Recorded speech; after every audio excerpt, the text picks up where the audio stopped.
रहमान रहीम सल्लल्लाहु अला मुहम्मद सल्लल्लाहु अलैहि वालिहि वसहबिहि वहबाबिहि वज़ुर्रियतिहि व अहले बैतिहि व अहले ताअतिका अजमाइन व कुल्ली उम्मती व बारिक वसल्लम। नाज़रीन, आज मैं जो आपको दुरूद पाक बताने लगी हूँ वो दुरूद पाक बे इंतहा मौसर है, बे इंतहा फ़ायदेमंद है।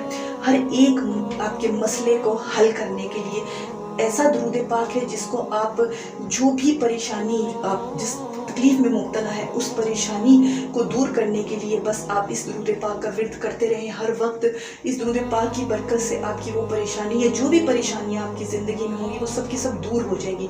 ये मेरा अपना आजमाया हुआ दुरूद पाक है, इसको कंटिन्यूसली पढ़ते रहा करें। अल्लाह ताला की रहमत और उसकी मदद हमेशा आपके साथ होगा, क्योंकि इसमें प्यारे आका सल्लल्लाहु अलैहि वसल्लम से मदद की इल्तिजा है, यानी हम प्यारे आका सल्लल्लाहु अलैहि वसल्लम से मदद मांग रहे हैं। और इस दुरूद पाक में जब प्यारे आका सल्लल्लाहु अलैहि वसल्लम से मदद मांगते हैं तो ऐसे ही लगता है जैसे आका सल्लल्लाहु अलैहि वसल्लम हमारी मदद को आ भी पहुँचे हैं और हमारी मदद को, हमारी परेशानी को दूर भी फरमा रहे हैं। दुरूद पाक है अल्लाहुम्मा सल्लि व सल्लिम अला सय्यिदिना मुहम्मदिन क़द क़त हीलती अंत वसीलती अदरिकनी या रसूलल्लाह सल्लल्लाहु अलैहि वसल्लम।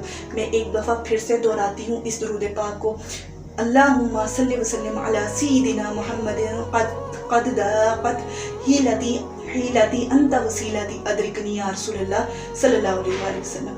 इस दुरूद पाक को आप याद करिए और इसको जितनी ज़्यादा दफ़ा पढ़ेंगे ये दुरूद पाक आपको उतनी ज़्यादा आसानी से याद हो जाएगा।